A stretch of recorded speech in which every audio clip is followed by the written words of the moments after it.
Hi card makers, Trisha Morris here at Club Scrap with your Alpine Card Kit assembly tutorial, and we're going to make some fabulous cards. I've got my instructions ready, I've got my accordion pocket file and my trimmer, and of course my kit. The goodies in this collection are so beautiful. We've got these lovely leaf charms. I just think they're so pretty and elegant. I think I say this monthly, but I really would like to see a pair of earrings made out of these. I got to get right on that. And in my spare time, of course. We have some chiffon ribbon and then this new type of cotton ribbon. You're going to love the feel of it. I wish I could transport that to you through the camera, but if you've got your kit on hand, you're already enjoying the texture of this beautiful ribbon. And then we have some really nice skeleton leaves here. Of course, all of your card panels and card bases. 3 sheets of cut-aparts and the envelopes, which I'll set aside. Let's get started with trimming and filing your cut-aparts, and we'll begin with this first one that says the world is yours to explore. As always, I study and note already that we have a strip here that has a white space next to it, so I'm just going to go ahead and try to remove the white space, then go to my first registration mark, my second mark, and you'll want to be really careful because if I go through the third, I'm going to go through this piece of artwork here. It's not really a big deal since this is, I don't even think this is used, but just always be careful when you are trimming your cut-aparts to ensure that you're not damaging the artwork. So my first slice is just going to be to create this sheet of printed, it's just a printed piece that will be used as an anchoring strip in card set C, so I'm just going to go ahead and file that in my third pocket of my accordion pocket file. And then separating this next strip, and then I have to do a rotation, another rotation. And I believe many of the sheets in this set are like this. Now it's just 3 easy cuts to separate the 3 art elements. And all 3 of these squares are used in card set B, so that'll be my second pocket. I'll separate and file each of these in the card set B as well. Now I just had this little good luck guy. Good luck will go in pocket C, and then this is a bonus. So usually anything with a bonus piece of artwork that, you know, could have been a scrap, it actually ends up being a scrap for myself, but maybe you'd find a use for it. So I'm just going to put this in the 4th pocket into my scrap pile. Then let's find the sheet of cut-aparts that has a ton of narrow strips on it. These really grow up to become pretty awesome, but first we need to remove this bottom piece and then separate this also into 2 narrow strips. So we're going to start by cutting horizontally. My first trim is at around 10 inches, and then I'll slide down to separate this in half. This will be the easiest way to prep these pieces. Now I'm going to trim off a piece of waste here, so this little narrow piece is absolutely a scrap. Set that aside. Then I'll go down the line and separate each one of these, and they all will be filed in pocket A.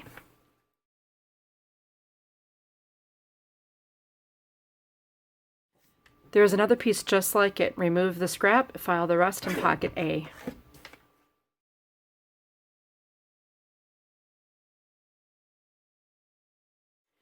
This congratulations and miss you. I'll just put this in my trimmer horizontally and upside down. The 2 sentiments are used in card set B, and then the 4th section is a scrap for pocket D if you wish. I'll remove a little scrap from the end here and then rotate. Okay, all of the squares and this longer, narrower happy birthday, they all go in pocket C. On our next sheet, I've got this long, narrow scrap to remove, so I'll do that first. I think I forgot to make my second cut on that previous sheet. This long strip, I'll go ahead and file that in pocket C, and then make my next little... This, my friends, is the scrap. I like to get rid of those when I can. Keep my workspace nice and neat. If you want to do a rotation as well and save this little art piece, I'll cut right along the edge of it. Put that in C. I'm not sure where I used it. It's been a while since I've made these cards. Okay, now I think I'll just separate these into columns. These two pieces, once trimmed, will be filed into pocket A.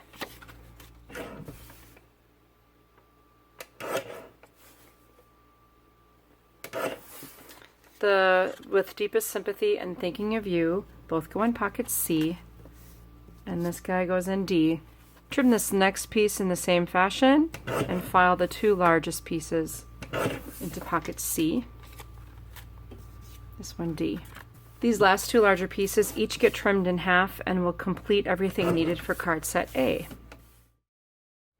Next we have a little bit of trimming to do for prep work for our various cards. Now in card set A we're going to be using these really deep pine colored panels. They're long and narrow right now. We need to separate them into individual 3 individual panels per card of graduated sizes. So you can take 2 at a time if you feel confident, and place this 5 1/4 by 7 1/2 inch piece into the trimmer horizontally and cut it 6 1/2 and 4. You can gather up what you trimmed and put it in pocket A and repeat for the next pair of panels. Again, pocket A. There's going to be one single square bright sky panel, just one of them in the entire kit. Right now it's 6 1/2 by 6 1/2. We're going to create 4 individual panels out of this that are also square. So just place it in the trimmer any old way and cut it 3 1/4, and then stack and trim horizontally then at 3 1/4 to make a total of 4 squares. These go with card set C. Here we have some series of 4 longer dark brown panels. Those go in C. We have some white panels. Those go for set B. Did I file my squares in the wrong pile? I did. Okay, go back and find those little squares. Those were for set B. My apologies. That goes in B.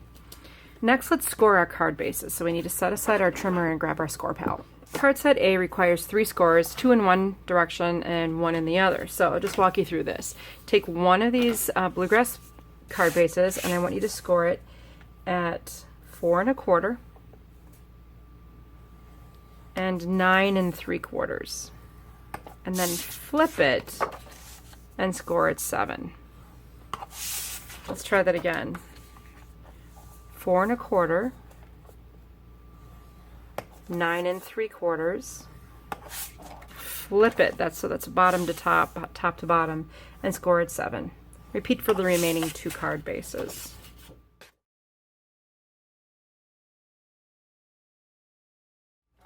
All right, all of these will go in pocket A with all the other stuff. Lots in that pocket. Next, we'll score these Bluebird card bases for our 5 by 7 cards. So score horizontally at 5. All 4 of these go in pocket B. When you get to card set C, you're going to have to be very careful. These white card bases are not square, even though they might seem so. So when you add this to your score pal, make sure that the reading at the top is 7 1/2. That puts it horizontal versus 7 1/4.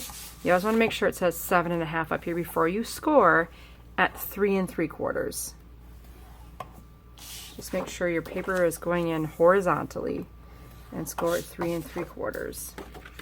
Another clever way to see this too is if you try to fold the card one direction, you're going to find that it bends more easily than the other. So this way, it's very, very stiff, and indeed, that's the wrong measurement. So if this way folds easily, that means our grain is going to cooperate with our score as well. All of the scoring and filing and cutting and everything is all done, so let's get going on making our cards after we put this in pocket C.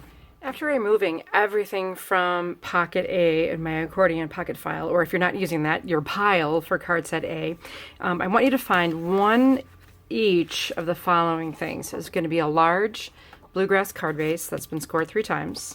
Then you'll have a large pine panel, a medium pine panel, and a small panel. And then the following cut-aparts. This wider one that says, "Thanks, you're the bestest."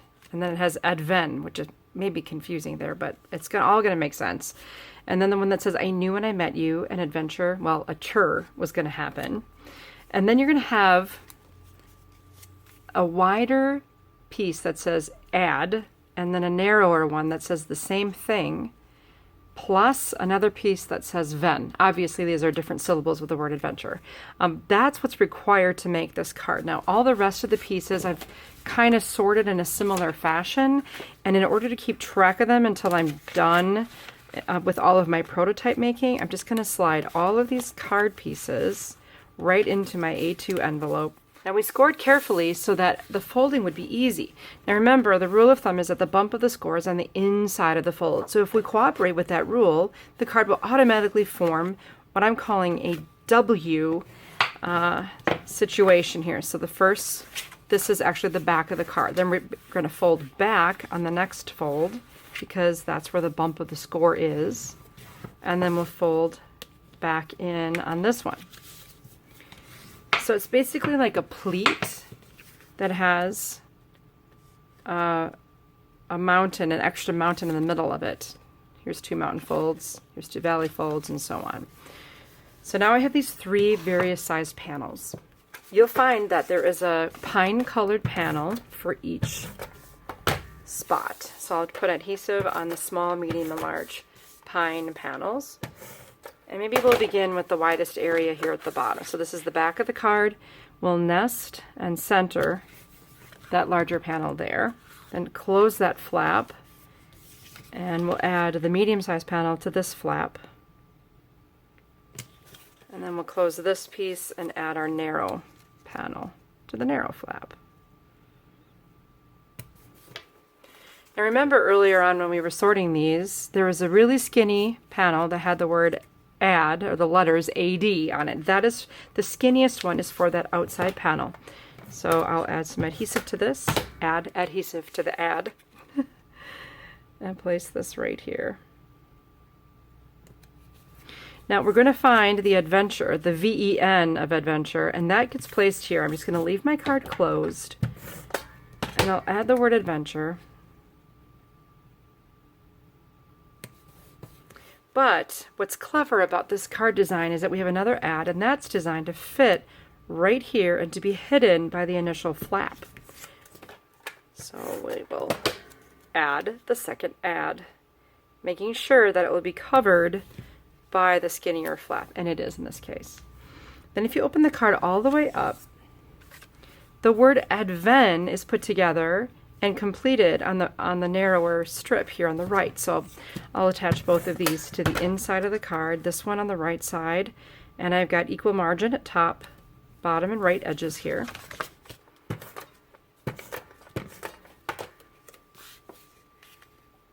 And then we've got this hidden by the previous panel and the previous panel. I just think this card is so incredibly clever. And you could do this with a stamped image too. Like if you had a collage image that would fit within this space, or a larger image, and you just stamped it repeatedly so that the image is complete when the card is fully opened, and then it's divided into strips when the card is closed. Beautiful. You'll make 3 more using the same exact process. Just watch in your instructions for the differences. This is the adventure card, and then we have an enjoy your day card. Both of them have the same assembly concept. Let's move on to card set B and take everything out of that pocket in our accordion pocket file. Follow along with me to figure out everything you need to make 2 different card styles of this A7 card. You'll start with a bluebird card base and then a plain white panel. Plus, remember when I had you misfile these? These are those squares, those 3 1/4 inch bright sky squares, and then a corresponding square of artwork, plus the inner card. So the world is ours to explore. I'm sorry, the world is yours to explore also goes with it. Congratulations for one of the cards. And then the other one is the same type of things. The front will be thinking of you, and the inside will be because you're special.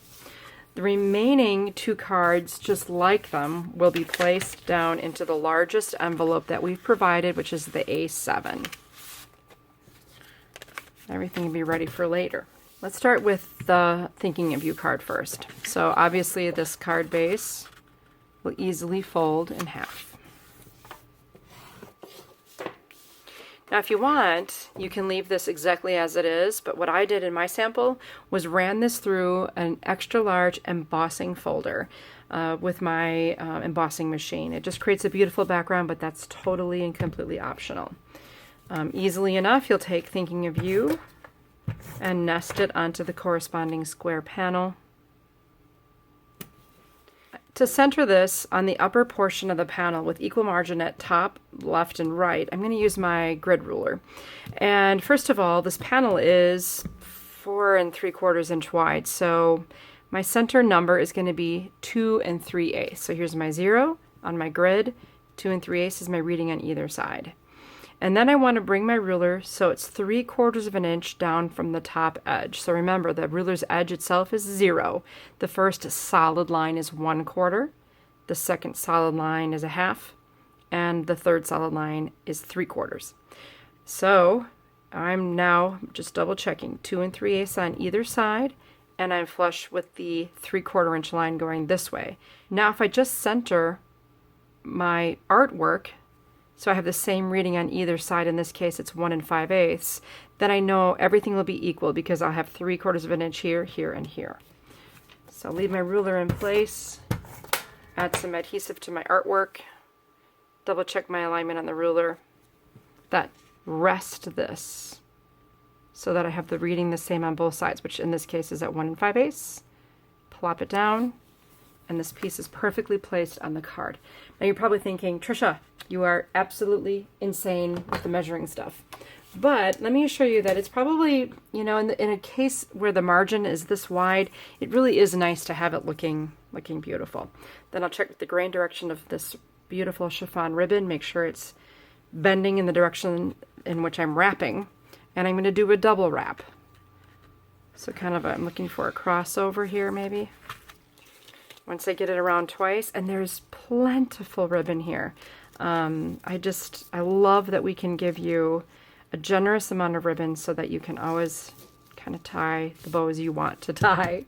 And then I'll trim those ribbon tails. So even without embossing the background, it's very beautiful. Simply add some adhesive to the back of the panel and then center it onto your folded card base. I always have to double check to make sure it's opening in the right direction before I add it. And then we have a nice coordinating panel for the inside because you're special. If you want, you can do the same method with lining things up for the inside, which I will forego at this time. Let me show you the other card style. This one is the same basic assembly. Of course, you just fold the card base in half. And you can nest this piece of artwork onto the square, but do not attach it to the white panel quite yet. For this step, you'll need some tape and 3 of the skeleton leaves. So for this, just simply arrange the 3 leaves behind the artwork, and you don't want to go too wide with it because you don't want to extend beyond the outside edge of the card. And then just flip it over once you have them placed in a way you would like. Looks like I'm going to need to go under this one to make sure that that first pair of leaves is fully attached. By doing it this way, the leaves stay a little bit more protected because they're going to be secured to the artwork and sandwiched onto the card. Just peeking out. Oh, that's so pretty. So in this case, I need to eyeball and just probably want to just make sure I'm simply level. I won't be able to be centered because the leaves are creating some space here, but I can use the grid on my ruler to ensure that my card is at least level because I'm horrible at gluing things downhill. Those skeleton leaves are really fragile. I intentionally didn't use all of them so that just in case something was damaged, it wouldn't affect the number of cards you'd be able to make. So if you have extras that look great, enjoy using those in other spots. That is so elegant and simple and beautiful. I love it. Let's take everything out of Pocket C for our final card structure. I'll review with you the items needed for each card in card set C. I don't want you to be confused about that. So the first card, of course, is always the white base and the brown panel. Then the longest, narrowest strip that you have in your pocket that I had you file there, plus the round badge, a happy birthday, and then live dangerously, eat cake. That's the first card. if you're following in your instruction document. Second one, same type of thing. The brown panel, white card base, round badge, good luck, and enjoy your adventure. Also for these cards, each of them will be using one of these silver charms. The next card will be using the same basic base and then the widest strip plus the sympathy innie and outie.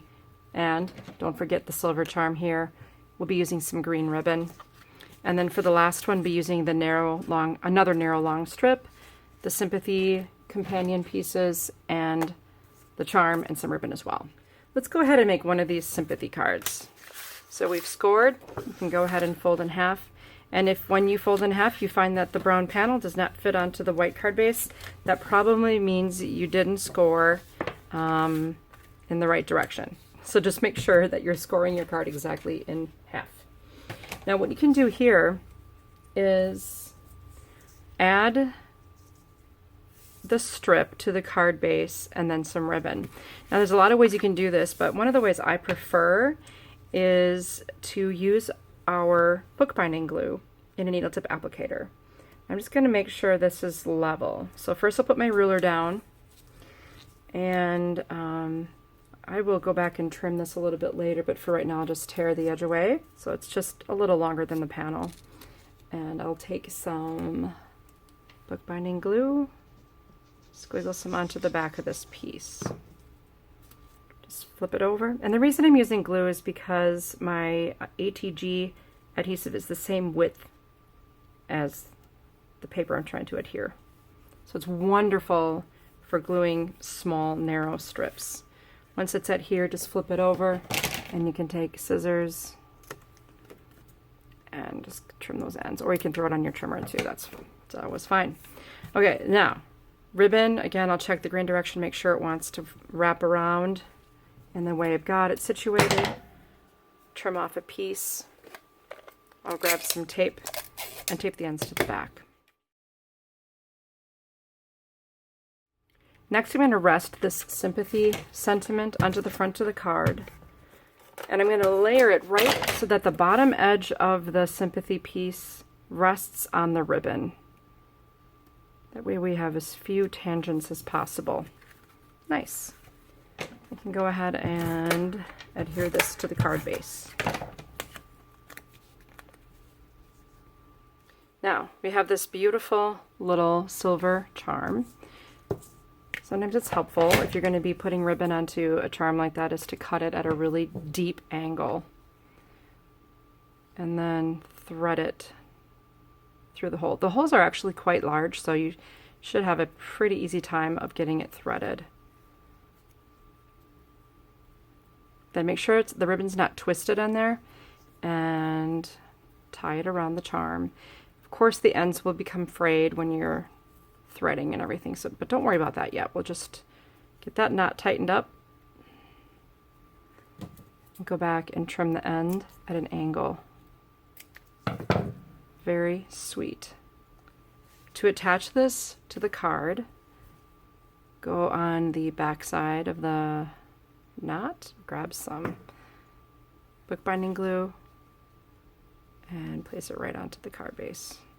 Once that's not going to go anywhere, you can add this to the inside of the card. I'll show you a couple of tricks for the last card. We'll begin by taking the beautiful chiffon ribbon and we'll thread some right through the charm, because there's a charm for each card.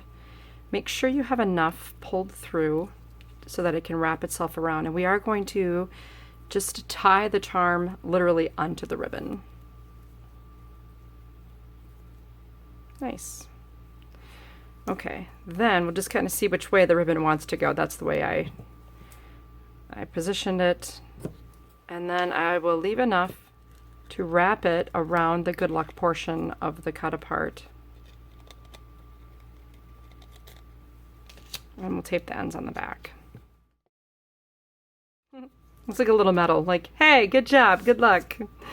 Now, with my 0 center, I'm going to go for 3/4 of an inch from the top and 1 3/4 in from each side to make the center.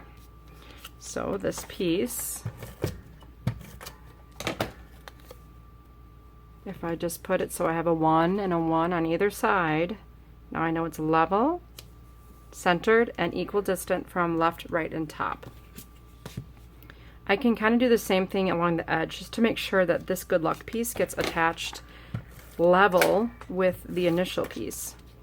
So along the left edge, you can see I'm at 3/4 of an inch, and I'll just rest this along the edge of the ruler as well, leaving about an 1/8 of an inch between the two pieces. On one of the cards, I used the long narrow strip just as an anchoring device, and for the other, I just took a white journaling pen and drew some lines onto my card base.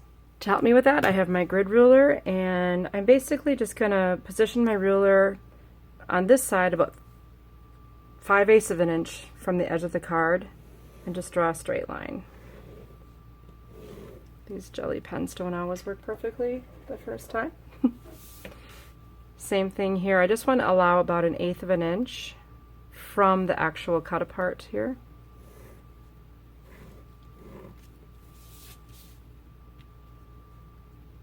And just make your way around the entire perimeter.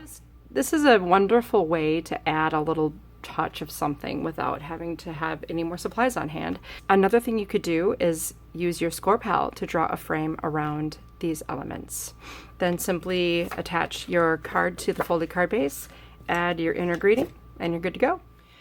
Now let's take a quick tour of all the cards we can make with this beautiful set.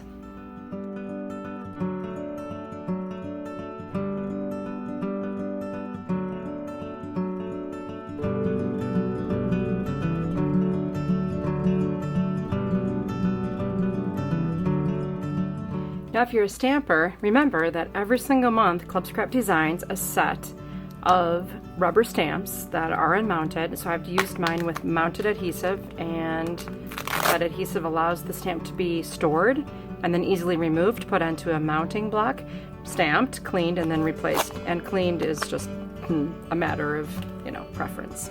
So here's all the stamps from the Alpine collection, which I absolutely love. And I'm going to give you a quick tour of the cards I've made so far in combination with here's that little skeleton leaf, and our stipple mists. They make a wonderful backgrounds for the images stamped in this set.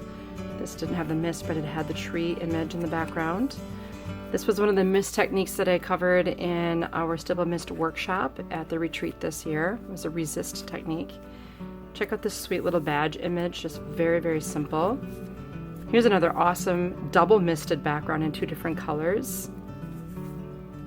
White ink on the pine paper works beautifully. This is a pigment, and then again a misted tag tied with ribbon. And finally, this image stamped on white, cut out, and then added to a misted tag that was stamped with the mountain. Make a memory. I hope you enjoyed your Alpine Card Kit tutorial and that you're inspired to give these other techniques a try. We'll see you next month.